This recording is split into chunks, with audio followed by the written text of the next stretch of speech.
Hola a todos, hoy vengo con el video representación del conocimiento. Este video explora algunas de las técnicas usadas para representar el conocimiento en las aplicaciones de la inteligencia artificial. Comenzamos con la base del conocimiento. Es la información que se tiene sobre objetos y relaciones dentro de un dominio específico. Como se observa en la imagen, la ingeniería del conocimiento permite la representación, adquisición y manipulación del conocimiento. Es el intermediario entre el sistema experto y el experto humano. Existen representaciones del conocimiento que se denominan de forma general simbólica y no simbólica. La representación simbólica está inspirada en la lógica matemática y utiliza símbolos matemáticos para representar el conocimiento. La representación no simbólica se refiere a la inteligencia del cerebro mediante conexiones neuronales y se enfoca hacia la inteligencia humana. Las representaciones del conocimiento han llevado a la inteligencia artificial a validar lenguajes formales.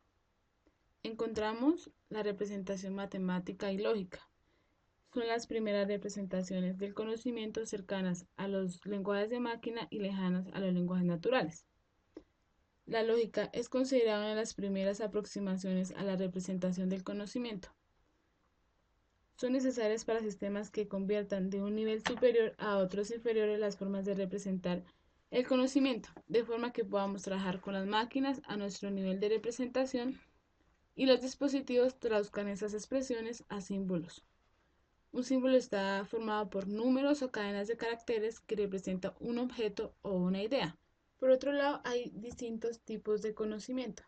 Representan hechos simples, fórmulas matemáticas o reglas, asociaciones entre conceptos relacionados, inferencias y deducciones. El objetivo es la interpretación del mismo por parte de los humanos como su tratamiento por parte de las máquinas. A continuación encontramos algunos de los principales paradigmas de representación del conocimiento. Son conocidas como aproximaciones. Encontramos la representación procedural, que es una forma común de representar el conocimiento en una computadora. Los programas escritos en lenguajes como Visual Basic, Java y C++ son ejemplos de representación procedural. Otra forma de representar el conocimiento es mediante relaciones o la representación relacional, en donde el conocimiento se representa mediante tuplas o registros de información de cada elemento. Cada una de las tuplas contiene un conjunto de campos o columnas que definen atributos específicos y valores de ese elemento. Un ejemplo es el Structure Query Language o el SQL. Por último está la representación jerárquica, donde los elementos u objetos que comparten una serie de características comunes se pueden asociar de forma natural o en clase o grupos. Esta representación tiene un tipo abstracto o general de elementos que se relacionan con tipos más específicos que permiten heredar las propiedades básicas del tipo general. Los lenguajes de programación de objetos como C++ y Java son ejemplos que permiten marcos naturales para la representación y manipulación de esos objetos. Continuamos con la evolución de la lógica. Surge con el fin de identificar las formas de pensamiento del ser humano. Es la ciencia que expone leyes, modos y formas de conocimiento. Encontramos la lógica clásica, la lógica de modales, la lógica de clases y la lógica de relaciones. Está la lógica clásica. La lógica clásica fue una de las primeras aproximaciones a la representación del conocimiento para su tratamiento en los sistemas computacionales. Obtiene conocimiento a partir del conocimiento ya existente aplicando deducción matemática basada en lógica. Tenemos la lógica proposicional. Es la forma más básica de la representación lógica del conocimiento. Su representación es booleana o proposicional. Cada proposición o hecho es representado por un símbolo y se evalúa si es verdadero o falso. Encontramos conexiones booleanas como conjunción, disyunción, implicación y negación. También cuenta con una tabla de verdad de proposiciones. También encontramos la lógica de predicados. Esta lógica es una de las más utilizadas dentro del campo de la inteligencia artificial porque permite distinguir las propiedades y relaciones de los objetos. La lógica de predicados introduce conceptos de cuantificadores encontramos el cuantificador existencial y el cuantificador universal.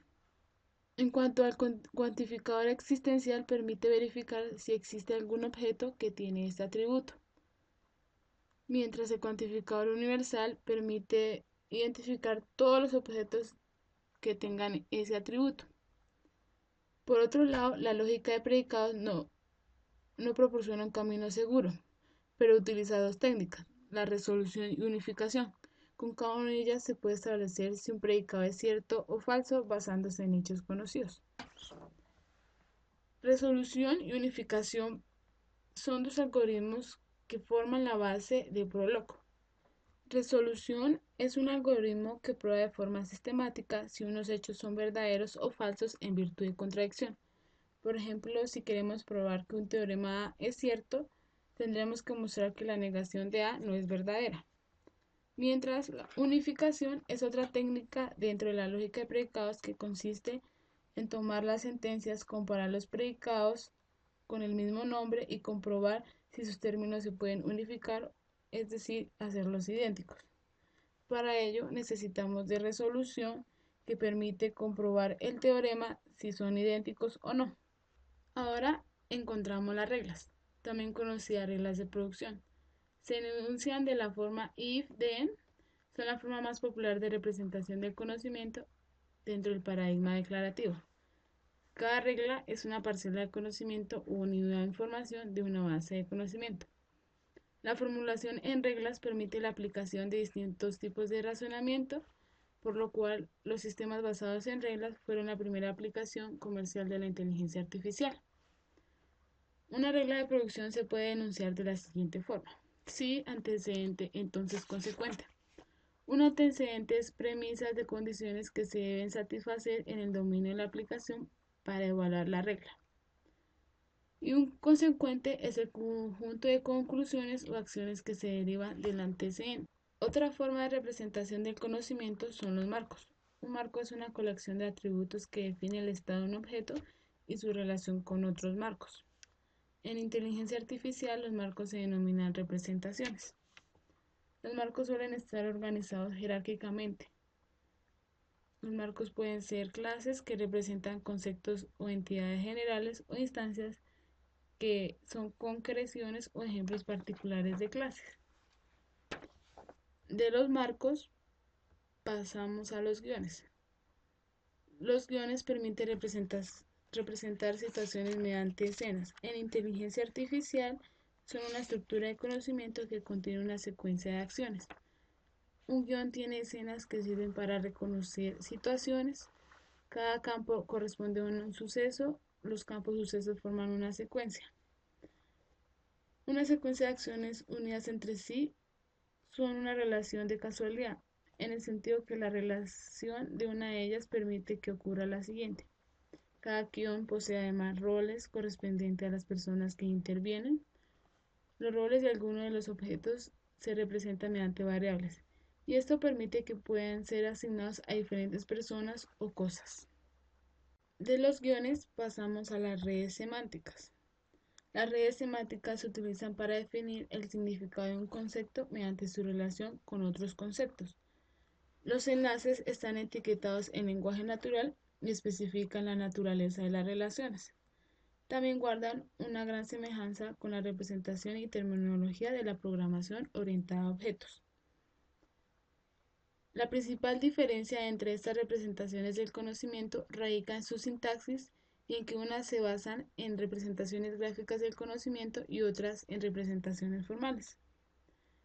Se suele utilizar una estructura de grafos de datos donde los conceptos se representan en los nodos y los enlaces definen las relaciones entre ellos. Ahora pasamos a la lógica de la incertidumbre. Se tiene poca información, es imprecisa y muchas veces errónea. No siempre es posible adquirir la información completa y precisa necesaria para resolver un problema o para una aplicación real. Por eso, para trabajar con la imprecisión se han aplicado otras técnicas, entre las que destacan dos aproximaciones: la teoría estadística y la lógica fuzzy o borrosa para información de naturaleza no estadística. Las redes bayesianas. Aplica la teoría de la probabilidad de la siguiente forma. A los sucesos o eventos, probabilidad frecuencial o de ocurrencia. A las proposiciones, probabilidad de que sean o no sean ciertas. De ese modo, las probabilidades se pueden utilizar para, a partir de unas evidencias, dar una medida del grado de credibilidad de cada una de las proposiciones y a partir de ellas realizar inferencias. Por último, encontramos la lógica borrosa o fuzzy. Ha permitido que sistemas computacionales y artificiales de procesamiento hablen y razonen en una aproximación del lenguaje humano. Cuentan con herramientas potentes de cálculo, utilización extendida de diferentes ámbitos de aplicación y campo abierto a la investigación. Es actualmente una de las técnicas de la inteligencia artificial más utilizadas en aplicaciones prácticas. Dentro del ámbito industrial, empresarial, realizan tareas como clasificación, reconocimiento de patrones y control. Esto fue todo por hoy. Muchas gracias.